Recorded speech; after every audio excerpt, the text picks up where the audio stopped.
live. We are now digitizing across the Foundation SkipNet. We are now going to pull up the YouTube feed and make sure everything's live and active. We are getting this show on the road. Organized.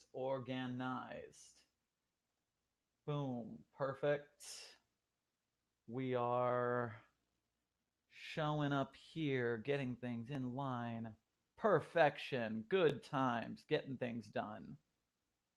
Testing. Broadcasting. This is the SCP-4612 stream. Coming through.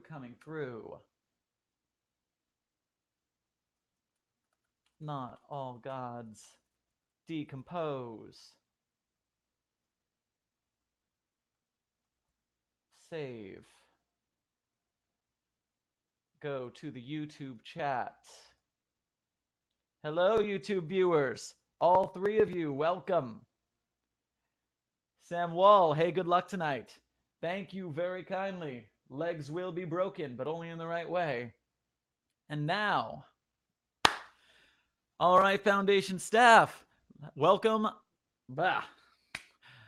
Let's try that again. Slate. Hey there, Foundation staff. This is Level 2 researcher Theron Sherman, but you can call me Sherm. Welcome to another Anomalous Broadcast from Site-42. For those of you unfamiliar with our show, the rundown goes like this. Number 1, I read you an SCP document. B, I open up the floor to the community to discuss what we just read. We're often visited by SCP authors, staff, fans, artists, and if we're really lucky, the author of the article themselves shows up to share some insight. And we did get that tonight. So remember that if you enjoy the show, leave a like and a comment to let us know. And if you really want to help us out, become a patron at patreon.com/site42. Tonight's anomaly is SCP-4612, titled Not All Gods Decompose, written by Grigori Karpin. Grigori will be joining us after the reading to discuss his story and various other questions I or the audience on the GetVokl chat or the YouTube chat will have for him. And so without further ado, I expect you to be turning to SCP-4612 in your SkipNet database right now.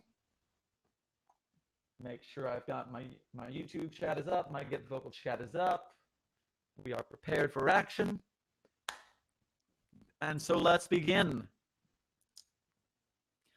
Level 3, 4612, classified. Item number, SCP-4612. Object class, uncontained.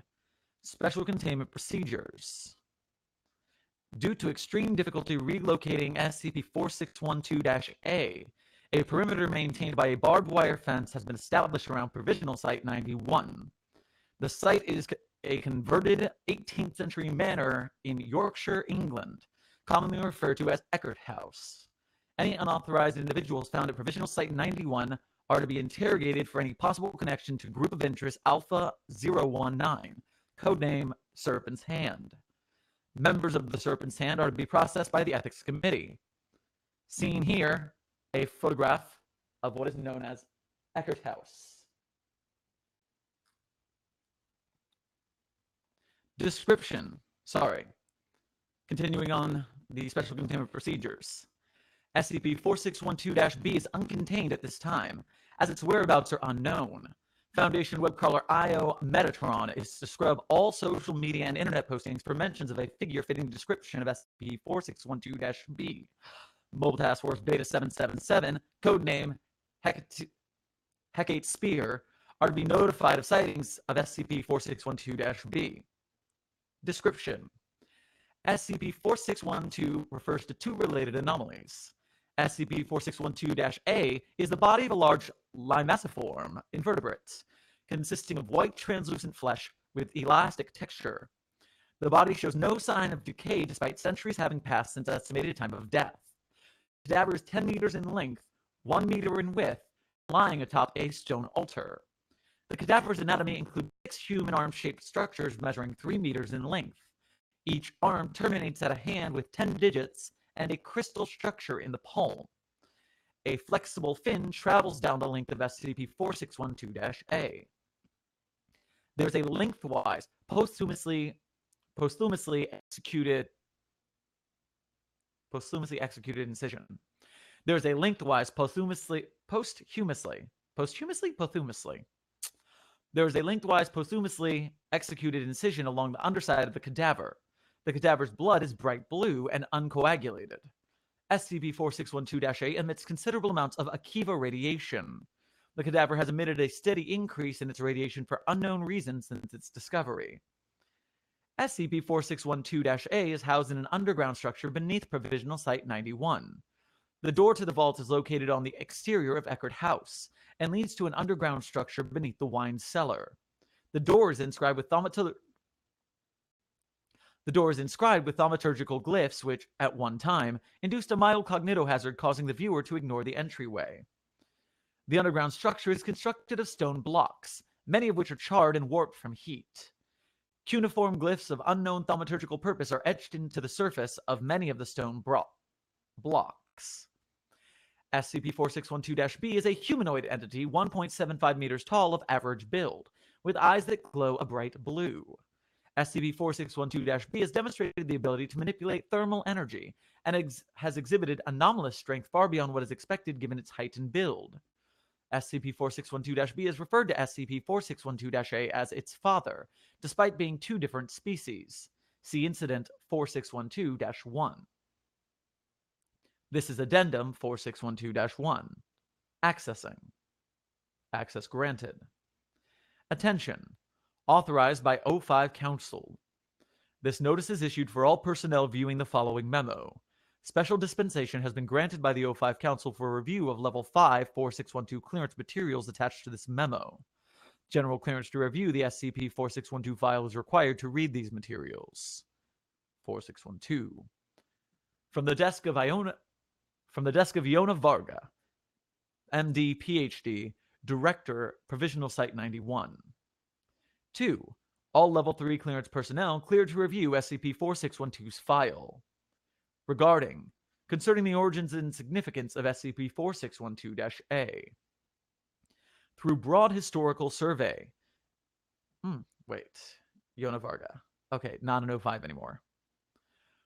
Through broad historical survey, numerous events categorized as a backsliding of technological capabilities have been identified. Many of these. Through broad historical survey, comma. I think there should be a comma there. Through broad historical survey, numerous events categorized as a backsliding of technological capabilities have been identified. Many of these instances have grounded explanations by historians, but some do not. Following is a short sample of recorded appearances by SCP-4612-A in the historical record coinciding with such a technological cultural impediment. This table is divided into event of interference, time period, and evidence/commentary. Decline of Sumer, 25,000 BCE. Renditions of SCP-4612-A were on early Sumerian pottery shards, inviting speculation regarding interference of the entity in Sumerian culture, raising questions about the end of that culture's dominance in the area. Late Bronze Age collapse, circa 1100 BCE. After the great conflict between Mechanite culture and Sarkic forces in the Bronze Age Mediterranean area, most of the fabled technology of those who followed the broken god vanished instead of affecting the progress Bronze Age technologies. That might be just a hand note or a grammatical error. Most of the fabled technology of those who followed the broken god vanished instead of affecting the progress Bronze Age technologies. SCP-4612-A matches the description of ancient scrolls apparently written by a Mechanite priest circa 1000 BCE, previously interpreted to be a mythical representation of Sarkic bioforms. Decline of Davite culture, circa 200 BCE. As is discussed in SCP-140, the culture of the Davites vanished after being defeated by Chinese forces. Archaeological digs have revealed murals at a Davite ritual site dating to this period depicting a creature that can be interpreted to be SCP-4612-A, again raising the question of the entity's involvement with that culture's end. Dark Ages Europe, 400 to 800 CE. After the fall of Roman society, European societies abandoned much of the technological advances of Rome, including aqueduct architecture and roads. Given the shift to Christianity and the abandonment of pagan ideas values, this has always been laid at the feet of religious propaganda. Recent historical documents originating in a monastery at Lensfarne describe a demonic creature matching the description of SCP-4612-A, appearing in the year 412 CE. Black Death, 1347 to 1352 CE. Journal entries found in a burial site from the period in Sicily describe visitation of a spirit causing outbreaks of Black Plague in the surrounding area.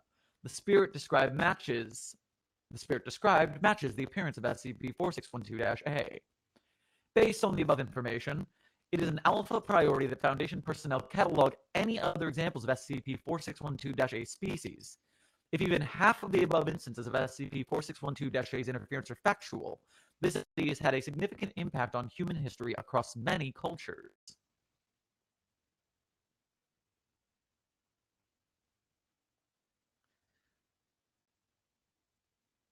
Discovery.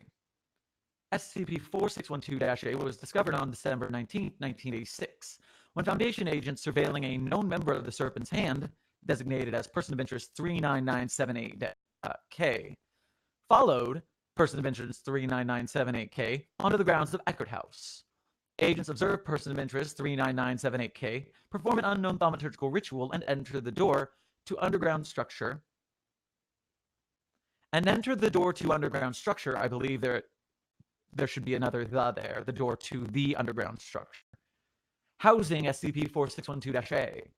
The agents then pursued and witnessed Person of Interest 39978-K kneeling before the remains, weeping.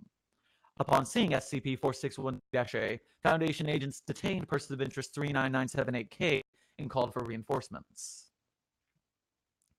Note, here's a photograph of the entrance to the underground vault housing SCP-4612-A. I'm going to address the YouTube chat for just a moment, as I'm seeing, number one, we are currently reading SCP-4612, and a couple people have pointed out that my microphone seems to be having issues. That's problematic. I'm not sure what that issue may be. It's been a repeating issue with the stream. I hope this has fixed it. It's strange. I don't hear the interference on my end, and therefore I can't tell if it's happening or not.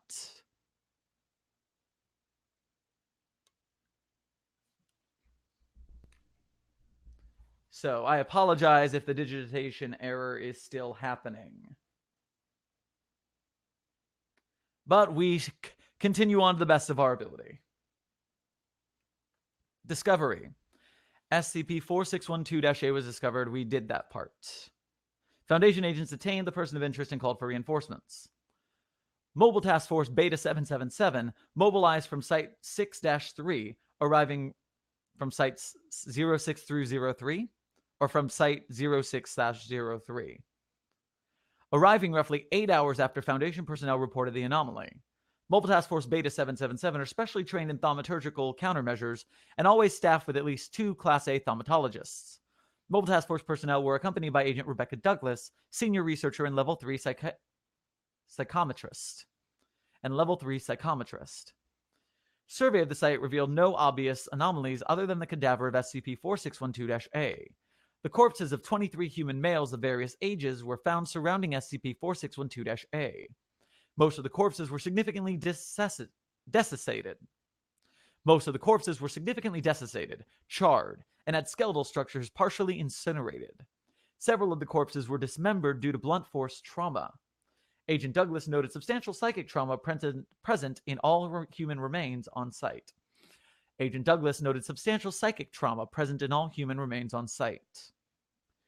Third interview of Person of Interest 39978-K.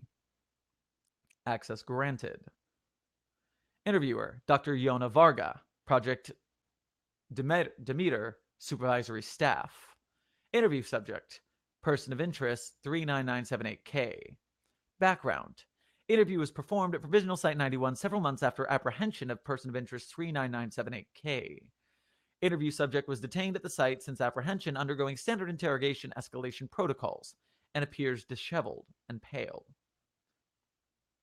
Varga speaks first. What do you know about Eckert House? Person of interest 39978K does not respond. Listen, we can do this for weeks if you want. You belong to what's little more than a terrorist group. We don't have the Geneva protocols in play here. Person of interest 39978K does not respond, but looks down at her hands, breaking eye contact with Dr. Varga. Have it your way. If you want to see why you call us jailers firsthand, it doesn't bother me. I have tests to run. Dr. Varga gets up to leave, but halts when person of interest 39978K speaks. Okay, Jesus. I don't know much anyway.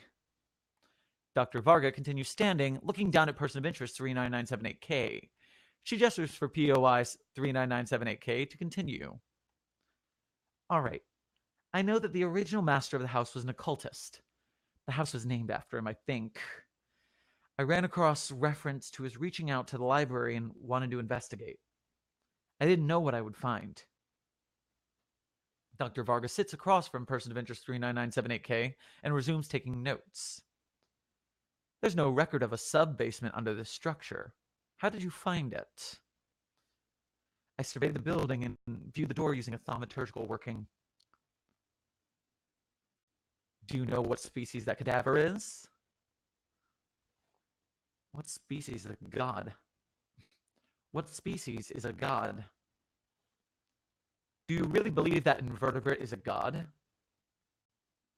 I don't know. It's an alien entity that was ritually butchered. What would you call it? An anomaly. Person of interest 39978K shakes her head, puts her head on the table. What aren't you telling us? Why aren't you librarians big supporters of the dissemination of knowledge? Still with her head down. I know the timing was important. What do you mean? What happened here in the late 1770s? Dr. Varga looks down at her notes. I'm a geneticist and a xenobiologist, but I remember reading that the Industrial Revolution started in England around that time. What does that have to do with a non-terrestrial cadaver? I don't know, but I came here to find out. End log. Historical context. Pictured, William Henry Eckert approximately a year prior to the meteor strike and his disappearance. Lovely reflection of webcam in the background. You're welcome.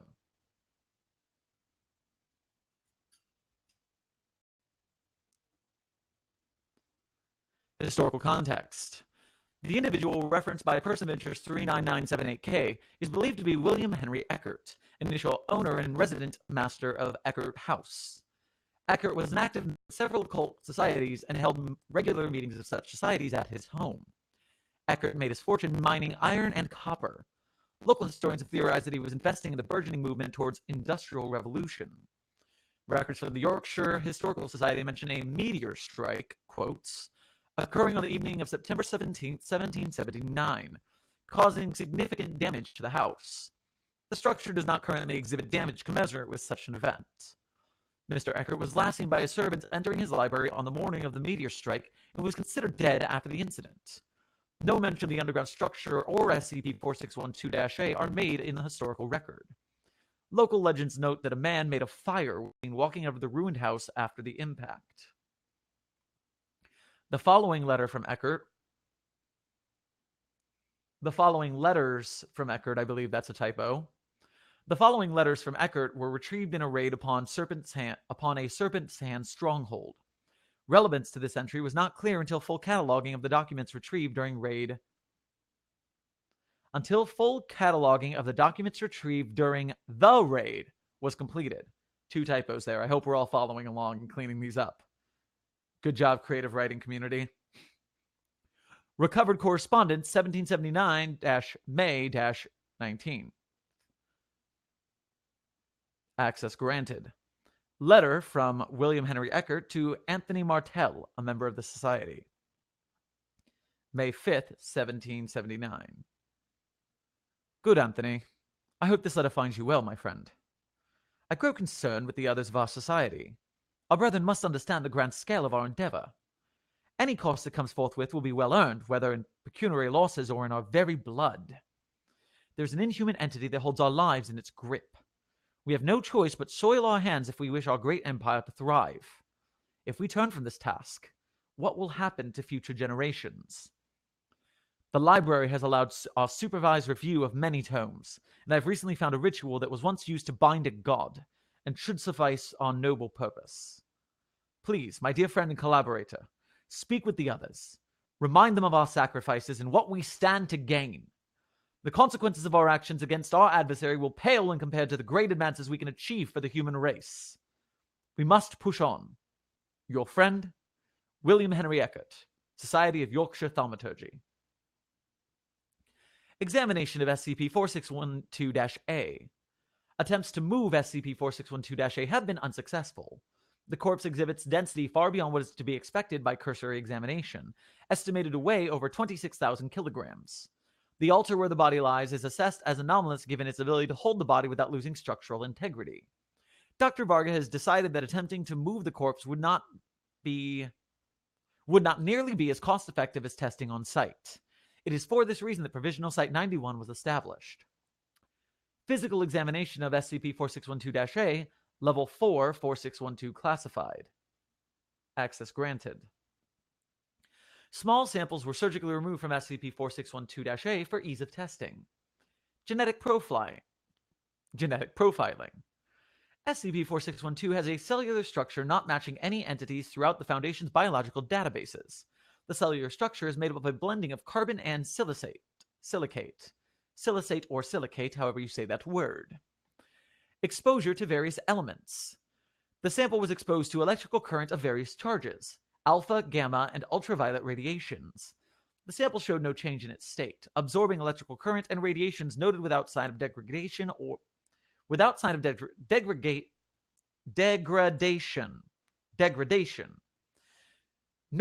sign of degradation or decay.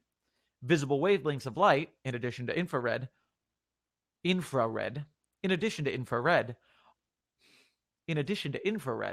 are not absorbed, but produce rippling motion in the structure of the fin running along SCP-4612-A's length. Residual energies exposed to the sample of SCP-4612-A's flesh have been observed emitting from the crystalline structures present in its hands. Transmittal of energies from sample to cadaver occur instantaneously. It is theorized the crystalline structures were used to conduct energies in an unknown process. The lengthwise incision along SCP-4612-A's body emits significantly higher Akiva radiation than the rest of the body. The ritual or surgical procedure was apparently interrupted, as indicated by the bloodied palm prints along the length of the body. It is theorized that the corpse was to be used in a thaumaturgical ritual of unknown purpose. X-ray imaging of SCP-4612-A is impossible, as the remains absorb radiation. Ultrasound examination and portable MRI scans have shown a complete lack of internal organs. SCP-4612-A is made of fibrous muscle structures and a vast nervous system with nodules of unknown utility. Proposal by Dr. Varga for experimentation using SCP-4612-A genetic material pending approval from O5 Council. Given the lack of information physical testing produced about SCP-4612-A, Agent Douglas submitted a proposal to Dr. Varga to use psychometry to scan the remains. Incident 4612-1, Level 4 4612 classified. Access granted. Account of Agent Douglas regarding psychometric analysis of SCP-4612-A. June 9th, 1987. Audio and video recording made on June 9th, 1987 at 0717 hours. Foundation staff present, Agent Rebecca Douglas and Dr. Yona Varga. Varga speaks first. Rebecca, are you ready? Yes, let's get this over with. Douglas closes the distance between her and the remains of SCP-4612. She holds her hands inches above the surface of SCP-4612-A. Douglas takes a deep breath and lowers her palms to make contact with the remains. 2 minutes of silence. Dr. Varga speaks up. Are you getting anything? Yes, but it's faint. I can feel something just under the surface, but something's blocking me. Maybe the event was too long ago for much to be left. No, that can't be it. There's enough psychic trauma in the stones of the hallway to give me a headache, so this giant slug should be 10 times as much. Hold on, I've got an idea. What? You squeamish? Oh, please, who do we work for? Okay, gonna try something. Douglas takes several breaths, removes her hands from the epidermis of SCP-4612-A, and plunges both hands into the incision. Douglas's hands are not visible, up to the elbows and cadaver. Dr. Varga takes a sharp breath, but says nothing. Douglas screams. A psychic shockwave emits from SCP-4612-A, shattering the bulbs in temporary lighting set up. It might be bulbs in the temporary lighting or bulbs in temporary lighting. It could be either one if you wanted that there. Shattering the bulbs in temporary lighting set up around the chamber. Dr. Varga activates 2 chemical light sticks. Varga speaks up. What's happening? Agent Douglas sinks to her knees, hands still inserted into the incision along SCP-4612-A's body. Douglas, please respond. Can you continue? Dr. Varga is interrupted by shimmering blue light emitting from SCP-4612-A. Figures appear throughout the room, including a hooded individual identified as William Henry Eckert, standing over the corpse, not 2 corpse, standing over the corpse of SCP-4612-A. Eckert is holding a knife in the air, chanting loudly in garbled Aramaic. Audio quality is poor, and the chanting is indecipherable. Eckert sinks the blade into SCP-4612-A, slicing along its length. Eckert continues chanting as he slips one hand into the incision, overlaying himself onto Douglas's position. 20 or more other voices rise up from the other figures in the room, matching Eckert's chanting. Eckert holds the knife up, covered in the blue blood of SCP-4612-A, and the knife begins to glow a dull red. A bright light engulfs the room, and the structure shakes significantly. The ceiling crumbles inwards, and a beam of bright light illuminates the room momentarily. When the light fades, a new individual, designated SCP-4612-B, stands a few feet from SCP-4612-A and Eckert. SCP-4612-B is dressed in a long cloak, wears a tricorn hat. Wears a tricorn hat. SCP-4612-B bellows. What are you doing? The Eckert steps away from SCP-4612-A. The Eckert or just Eckert? It's nice when you have a voice actor going through it because we have to read every single word. So we'll see all the typos or not typos, depending on your wants. The Eckert steps away from SCP-4612-A, dropping the knife. He stumbles, catches himself staring at SCP-4612-B. Good God, what are you? Step away from the body of my father. Eckert moves further away from SCP-4612-A. Murder wasn't enough for you? Must you desecrate my father's corpse? Eckert is sweating. He turns to look at some of the other figures. None step forward to support him. I had no idea. I didn't even know it was a he. Answer me, fool. Why do you dissect his body? That is to say, we wanted to use it for ritual working, for the productions of miracles. Child, is this your miracle? SCP-4612-B points to the cadaver. You killed the only living thing that truly knew me. Please, it was not our intention to... Eckert is interrupted as SCP-4612-B lashes out, its hand passing through Eckert's torso and exploding out his back. A shower of blood and viscera splash onto the floor. SCP-4612-B grasps the body of Eckert and tears it in two. The two halves begin to smolder and then burn as they fall to the stone floor of the chamber. SCP-4612-B looks down at the burning corpse of Eckert for approximately 30 seconds. The other figures in the room start to scream and some flee towards the exit. SCP-4612-B looks up, its eyes shining. One of the other hooded figures steps forward, holding out his palms. Unidentified figure speaks. Sir, please. William was the architect of this drama. We have scarce knowledge of your father's existence. We only hope to improve the lot of all mankind. In our wildest dreams, this result will still seem outlandish. Beg you, have mercy. SCP-4612-B pauses and looks toward the unidentified speaker. SCP-4612-B steps forward and places its hand on the speaker's shoulder. You wanted to achieve a goal, and so you have. But did you ever consider the consequences? The unidentified man's hair and skin ignite, his screams only cut off by a strike of SCP-4612-B's hand. SCP-462-B speaks. Come, you apes. Show me your miracles. For the next 12 minutes, SCP-461... there might need a comma there. For the next 12 minutes, SCP-4612-B kills each of the other 21 figures using fire and blunt force trauma. After it is finished with the gathered occultists, SCP-4612-B stands before the corpse of SCP-4612-A, then sinks to its knees, in the same space occupied by Agent Douglas. The same blue light from SCP-4612-A dims. Image of SCP-4612-B fades. Maybe the image, maybe not, depends on your wants there. Leaving the underground structure as it appeared at the beginning of the recording. Agent Douglas collapses. End log. Agent Douglas spent 5 weeks in recuperation. In that time, she was rarely conscious. A figure resembling SCP-4612-B was seen entering Douglas's room on video surveillance 36 days after her collapse. Security staff was mobilized and sent to Douglas's recuperation quarters, but there was no sign of SCP-4612-B. When security staff approached Agent Douglas, she was alert but had a thumbprint on her forehead just above the bridge of her nose. Medical personnel were unable to clean the mark from her skin. During debriefing, Douglas was asked to recount any discussion with SCP-4612-B prior to arrival of security staff.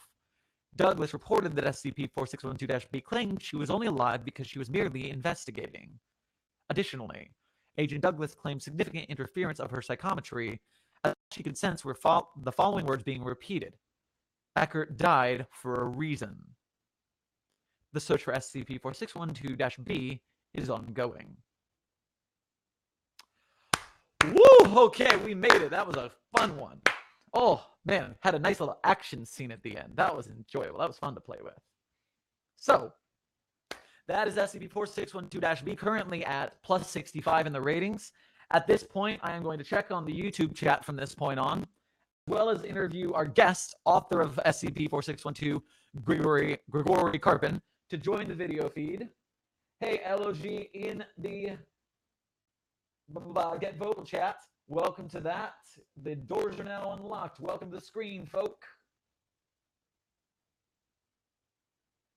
And in the text before we join, Grigori apologized for the article being so long, but this is not long compared to some of the things we have been through before. So you are fine, my friend. Welcome to the stream. Thanks. God, sorry about all the typos. I gotta go back, fix them. I would say, were you taking notes on those? Did that? Oh yeah, of course.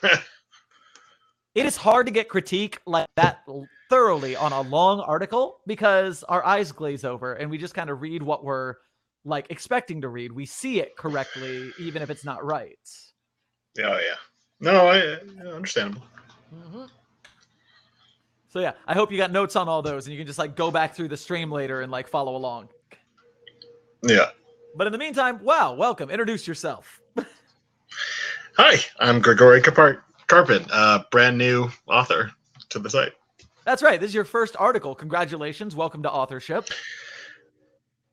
Thanks. Hell of a first article, mate. That is very detailed.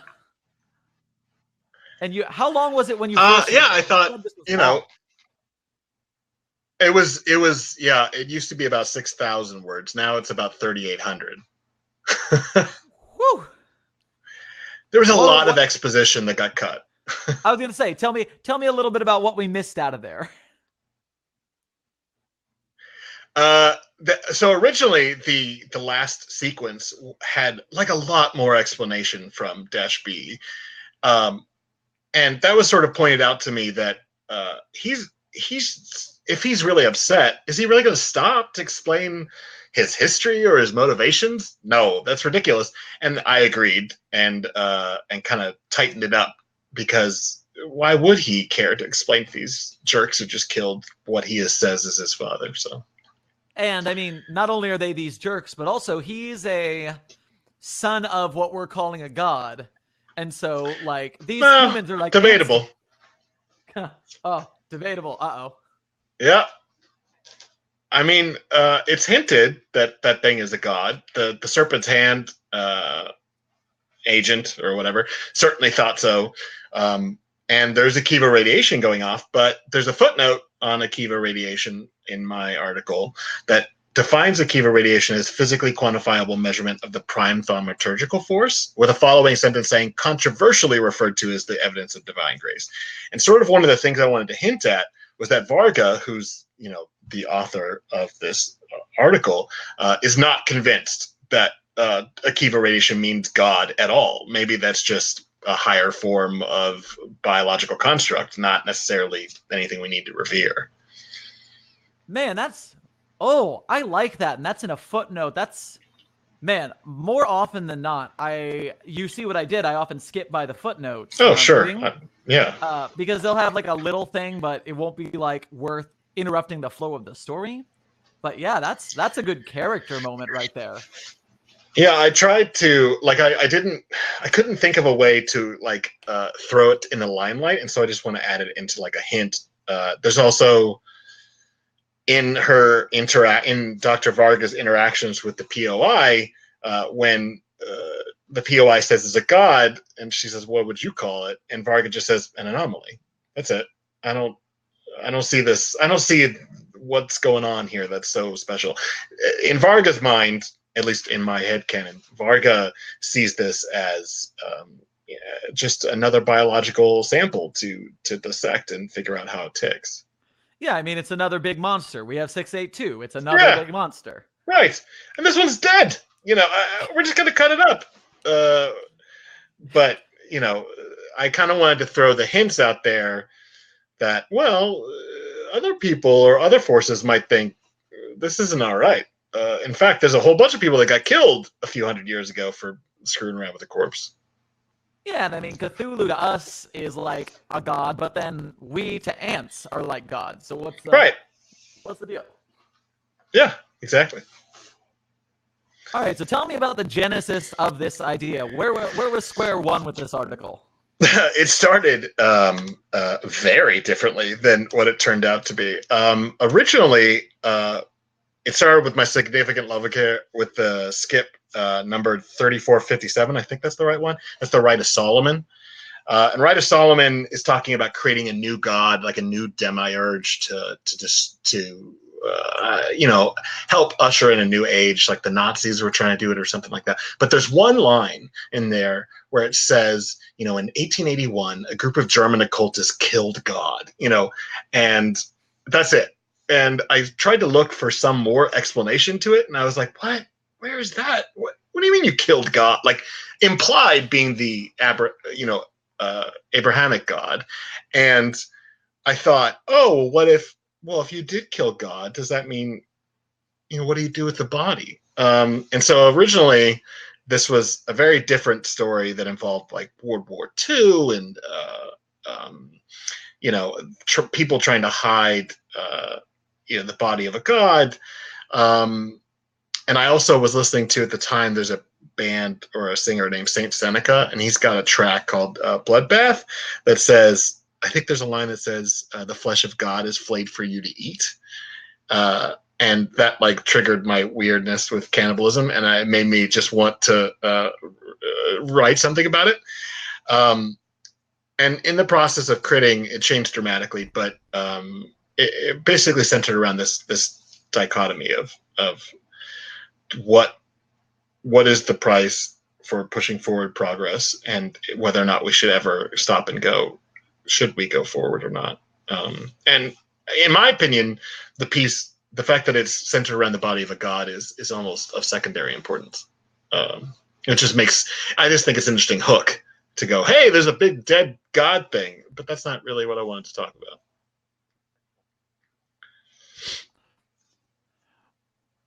Well, on that note, I can just jump to, what did you want to talk about? Well, yeah, there's some comments in the discussion. So I've always really liked stories. I mean, I like stories that really expand a world as well, but I've always found exhaustive examination of the rules of a world, or the rules of magic or science fiction to be exhausting. I'm not interested. I want more hints than anything else. Let me fill in the blank. As racist and horrible as H.P. Lovecraft was, I think that he did that well. Yeah, well, let's face it. Sorry, we got to deal with it. But and strange fiction in general, the really good stuff, and a lot of the skips that I really love, they introduce ideas, they give you hints about ideas, they sort of explain how it's going on, and then they leave the rest for you to figure out. Like Metaphysicians in the Court of Alagata, I think it's 2254. It's just, here's all these images. I'm not going to stop and explain to you how the physics work in that world. We're just going to give you some hints about how it might work. So I kind of always have liked short stories that have teed up questions and then ask the reader to think for it. Sort of for themselves. And so what I wanted to, sort of the overall question is, if you found the body of a god, what would be the right response to it? And I think it's Augmented Spartan who commented on the piece, and I guess they didn't like it that much, but that's all right. And they sort of discussed exactly what I want people to think about in this piece, which is, what makes this god worthy of reverence? We experiment on human corpses and animal corpses all the time. What makes this different? Well, exactly. That's part of my point. What is the difference? And also, I kind of wanted to tee up the fact that the reverence that Dash B is feeling isn't for a god. It's for a family member. It's for a loved one that's dead. I was about to mention that's, yeah, his emotional bond is to his father, so that's right. Yeah. Right. And I mean, in that discussion post, I went like behind the scenes and like explained like all the backstory in my head, which maybe I should get rid of. But yeah, like I hint at, there are moments where I say Dash A is part of a species. I don't just say this is a one-time event. I say, I think it's at the end of the first addendum, first collapsible. There's a moment where I say it's important that we identify and catalog any other members of this species. Kind of hinting at the fact that, maybe being a god just means you're a biological construct that is way more capable than we are. But it doesn't mean, what does that mean exactly? Okay, so actually, now that I'm thinking about like going through like the stories, like hit point where we're going with this. So, what would you do if you found a dead god? So, was the god then dead when Eckert found it? No. No, and I only hint at that. Yeah, I only hint at it. I mean, because I say in that letter that he found a ritual in the library. And there's a footnote that states it is believed the ritual is referenced in the description of 3457, which is, if you go and read 3457, the ritual they're talking about, that doesn't bind a god, that kills a god. So I kind of, expected readers to maybe do a little homework, which anyway, but yeah, so it's hinted at, and it doesn't really matter for the story, in my opinion, whether Eckhart killed or whether Eckhart just found it and desecrated it, because really in Dash B's actions anyway, the problem is the cutting up of the body and doing gross stuff with it. It's also hinted at because when Dash B approaches Douglas, he says, you're only alive because you were investigating. So he doesn't think investigating is necessarily a bad thing. Maybe bad enough to screw around with her a little bit, but if Eckhart had only been going, oh, what's this? Instead of treating it like a piece of meat, then maybe he would still be alive. Well, not now, but wouldn't have died in that way. Because Dash B definitely was not mad that if we go with the, like, it's what it's hinted that the Eckert managed to, like, kill the creature. He's not mad that he was killed, which is an interesting aspect. I just don't think he, in my head, the reason he comes to that place is because he knows that's where he was killed, where Dash A was killed. And then when he gets there, he's like, oh my God, it's like, it's not bad enough you killed him. You're just, what are you doing? Why are you butchering my father? Like, imagine how you would feel if someone killed someone that you loved or cared for or even just knew, and then you happen to walk in on them when you wanted to, I don't know, slap them or something, I guess. And they were cutting it up. It's even worse, in my opinion. Yeah, murder wasn't enough for you is the quote. And I'm thinking, like, almost like live and let live. If every time your quote father shows up on this planet and it just like fucks a society of the Dark Ages, it doesn't seem a far stretch for them to fight back. But then they decide to just like use it, and I guess where your morals stand on that. Yeah, so my headcanon is essentially that Dash B is mostly upset about the desecration, and exactly for the reason you said, which is, his dad's been asking for it for thousands of years. Like, he's been messing with us, and is he behind some of the Black Plague? Jesus. And in his mind, he's always kind of questioned, Dash B's always kind of questioned the logic of holding humanity back, which is why he doesn't hurt Douglas. It's implied Douglas is only judged, very slightly for investigating. So clearly Dash B doesn't care about progress moving forward as much as his dad did.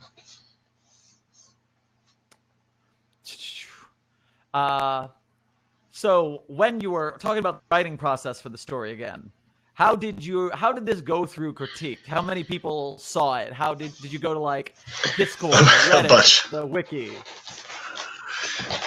Yeah, I went. I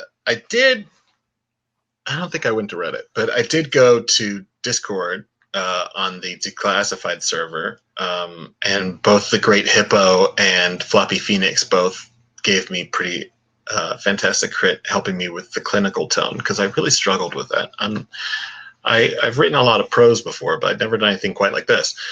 And then let me see who else. There was a lot of people. And then I went to the forums, and I actually reached out to so many people. And then this wasn't all at once, but this was over the process of, I think, 2 weeks. Pedantique, Cyber Squid, Kindy Turtle Clem, Jacob Conwell, It's Denali, and the Mighty McBee all took hands at sort of line by line critique of it and helping with the tone and the pacing. Once I changed it to be about 17th or 18th century group of occultists, the story was basically what it is now. The pacing of it changed dramatically. Like I rearranged it multiple times. Originally, I had it ending on like a letter from Eckhart explaining why he was doing it. And I don't know, the pacing didn't work. And so I ended up turning it into more of like an action sequence at the end with a little haunting note, and that's it. I like that because like the character of Eckhart, it's very straightforward for like what he's going to attempt to do. Right. Yeah. Originally I was going to have it be like this note where, Eckhart is explaining his vast conspiracy, and it just was like, wait, why we don't need this? So like we can get it. Like he's a dick. He owns a big house. He's probably a rich guy, and he thought, hey, I'm going to kill a god for my own purposes. We already kind of know what's going on with that guy. You wake up, you get the newspaper, have your coffee, kill a god, see what's on the TV. He got his friends to help. It's not like he did it by himself. He wrote letters and, all sorts of stuff. You make a poker night out of it. You get together with the boys, have a couple brews, kill a couple gods. Exactly. But yeah, I reached out to so many people to help. and I mean, I would even say that Many Meats left a comment that helped me after I'd already posted it, and even Blue Soul on the podcast Skip Cafe had read a bit of it, and kind of there were moments of it that I think helped my pacing as well. I kind of changed it since then. I even reached out to Metaphysician and Gabriel Jade to take a look at it because we had talked in the chat or somewhere else, and they didn't give like detailed critique, but they did both take looks at it and give me their general feelings. I just was thinking, my God, if I'm going to do this, I should probably do it right. And it's already so long. I should cut it down. So when people are like, oh, it's so ambitious, I'm like, it used to be twice as long. So you're welcome. Yeah, my first article comes in at like probably like less than a third of this. It's so short. I'm desperately working on another one, and I just want to keep it under 2,000 words. And I don't think it's going to happen, but then again, all the ones that I mostly admire are not the short ones, so that's probably why. But anyway, people have their style and preferences, and they like to get. You can't really get like wrapped in too deeply in a short one. Yeah. You need to like have something. You have to get a flow going. Yeah, exactly. It has to be something like a really original idea that leaves you with kind of a weird impression. And I don't know if I'm that creative. Oh, one of these days, the right idea just comes. You just pound it out. It happens. Yeah, well, I'm not giving it up.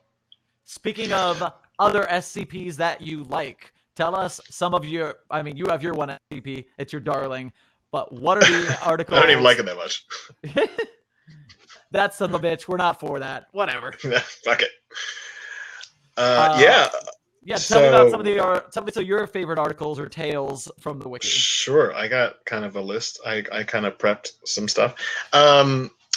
So I love Metaphysician so much. I cannot. I mean, I'm not saying every one of their articles is perfect, but it's so many of them are exactly what I want and exactly why I stuck around reading the site for the last few years. Like Dracula Factory, which is 2191, or In the Court of Aligata, which is 2264. Most recently, I think it's Thalassomania, which is 4246, which is brilliant. I can't even go read that, people. It's amazing. But mostly, I think the thing that they did that most influenced me was their Sarkic stuff. 2480 Unfinished Ritual, which is the city that has been slowly taken over by Sarkic, like dimensional warping, and then things are coming through, and then even the site director becomes like a Sarkic convert. And then Our Broken Salvation, which is the one with the machine buried in the ice that has a portal to like 5 different worlds, and 4 out of the 5 it's gone real bad with the Sarkic forces, and maybe we're next. And then also they did 2 tales, but they're not in the form of a tale. They're in the form of like an anthropological study about Sarkic communities, which I thought was just brilliant. And then, I like Spike Brennan's proposal and Jesus Saves a lot. Obviously, I already mentioned 3457 and Gabriel Jade's work. I think probably my favorite canons are Apotheosis and Those Twisted Pines. Those are so out there, and I love it so much. And obviously, who doesn't love Cactus's stuff? But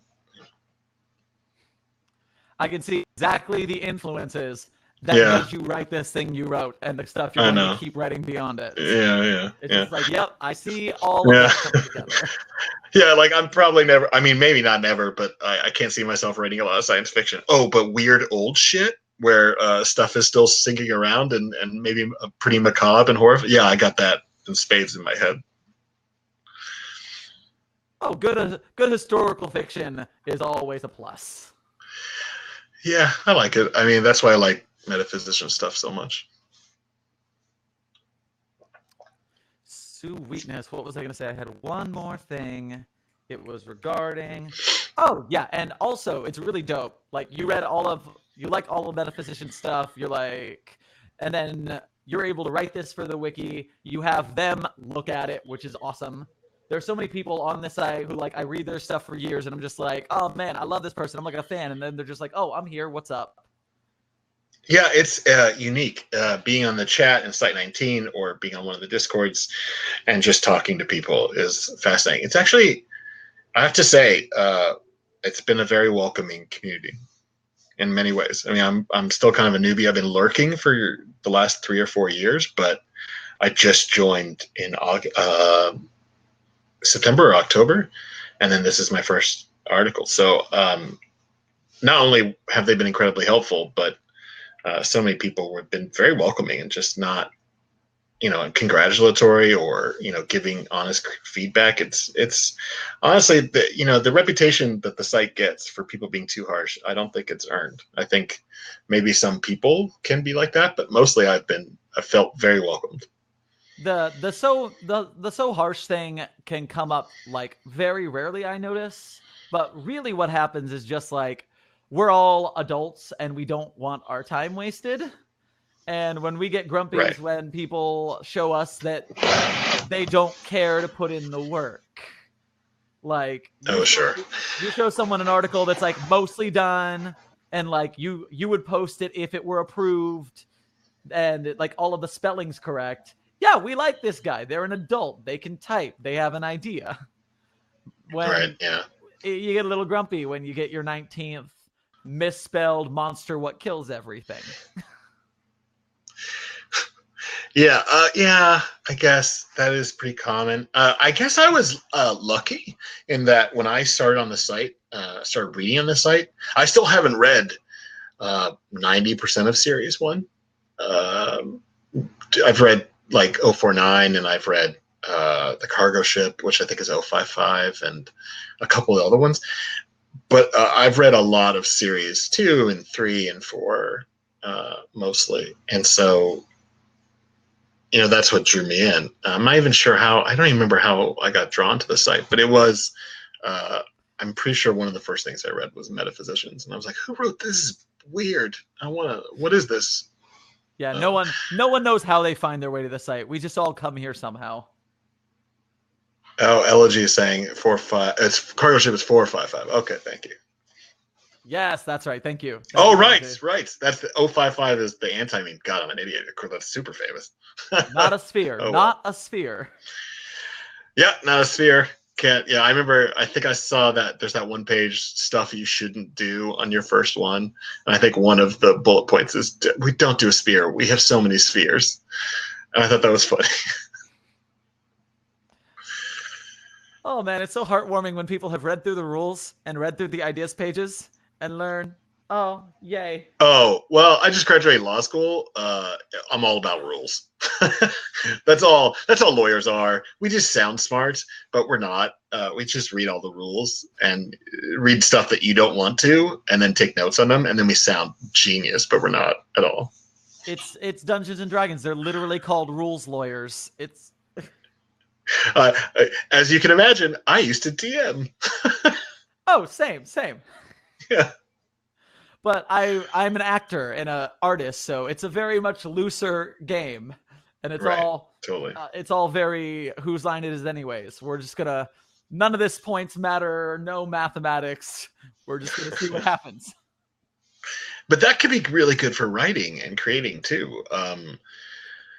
I get locked in on stuff. It was so hard, to realize, oh, this doesn't work this way. I have to redo it and hold on to the core concepts. Like it went through several total rewrites. Actually, entirely. It's really funny. I was one of the things that I wrote for the site is a tale called "Ignorance is Bliss," and it's the only tale I wrote, and I had never written a tale before that, and I was like, how the heck do I even structure this? And so essentially what I did is I went back into my DMing headspace, and I said, character walks into a room. There's A, B, and C. What do they do? What happens because of that? Move on. And I did that for 8,000 words. Perception check. Who sees who first? Who fires first? Injury. Oh no. Initiative. Roll initiative. Except it's so much better when you're writing, I discovered, because you can have a good idea later and then go back and foreshadow it like you always meant to. Yeah, that's true. There was a lot of that, especially in the writing of this one, where I was like, I just like outright said something at the end, and I want to cut that. But what if I just like hinted at it early on, and then, I guess it's some, and some people are not gonna like the piece because it is fairly vague. I mean, it's not vague in the events that it's describing, but I don't come out and say that much about Dash B or Dash A really. I do plan on making a tale. By the way, in my head, that's just Dr. Manhattan with a cloak and a hat. No. Yeah, all right. Sure. No, but sure. Yeah. I mean, I don't mind that. Oh, is his dick still out? Because I'm on board now. Headcanon accepted. Headcanon accepted. Yeah, Dr. Manhattan. Oh, God, what a dick that guy is. All right. What a dick that guy has. No, wait. Oh, yeah, and you see it. You see it so much. You were talking about a tale. All the time. You were talking about a tale. Oh, yeah, I do kind of want to do a tale. I wanted to wait and see if the article would survive, and I guess it's doing all right. So maybe people would be interested in a tale. Kind of talking about maybe expanding it a little bit. I want to make it clear that Dash A is part of a species, and kind of examine the historical record a little bit more. Kind of obviously, I don't know if it's clear from the piece. I kind of like the character of Douglas. I mean, like I'm coming up with making her a psychometrist. I've been told that's not. I don't know if that's been done on the site or not. Maybe it has. Psychometry is this weird thing that somebody came up I forget his name. He was in the 1880s during the whole like spiritualism thing. And he came up with this. He tried to make it seem like it was a science, like that people could really, this is a real thing where people could like touch things and get feelings from them. And I remember reading about it on Wikipedia and just being like, that guy sounds like a maniac. I should put that into character. When I hear psychometry, it's because I'm a fan of the Dresden Files book series. And so that is one of the forms of magic they use there. Oh, is it in that? I don't know if it shows up in the actual books, but it shows up in the tabletop game. Oh, I've read some of those, but it's been a while. It's been a long one. He's the Chicago wizard, right? Exactly. Okay, yeah. I read that. That's fun. He rides a dinosaur on one of those books, like a reanimated dinosaur, I think. Zombie dinosaur, awesome. Yep. Powered by a one-man polka band. What? Really? Yeah. I should read those books again. You should read those books again, but in this case, in order to keep the zombie alive, you have to simulate its heartbeats. And as long as you keep the heartbeat going, the zombie lives. And so he had his friend with a one-man polka band. With like the drum on his back and cymbals on his feet and all that. And he had to keep the big drum beat going so the T-Rex would keep rampaging. That's amazing. That is the game I DM'd for 2 years. And so when I got into SCP, all of a sudden, all of this urban fantasy SCP stuff started showing up in my urban fantasy detective game. It fit. Sure. A lot of good inspiration on skips. A lot of horrifying stuff. All right. Well, we're about time to wrap up. Do you have anything last to say to the audience / SCP community as a whole? Oh, thank you for being so welcoming. Honestly. That's about it. It's been a weird, good experience. We're absolutely glad to see you. Tonight, your article was at 65 when we started. It's at 67 now, so that's improvement. Huzzah. Thank you for those 2 pluses, whoever. Thank you. Yay. 2 more ups. Get us to the nice number. Come on. Yeah. Yeah. All right. No comment. Nice. But until then, I will bid you good night. Grigori, thanks for joining us tonight. Thank you. Hopefully you'll just join us again to chat with some other people's articles later on. You're always welcome back on the show. And I will. Let me know when you make your next article. We'll talk about that one. I will. And then other than that, Site-42 fam watching on GetVokl and YouTube, thank you for joining us tonight. Hope you had fun. Hope you learned something about the SCP community, this one or writing in general. And see you guys in the next video. Cheers. Like, share, subscribe, Patreon, all that YouTube stuff. And scene.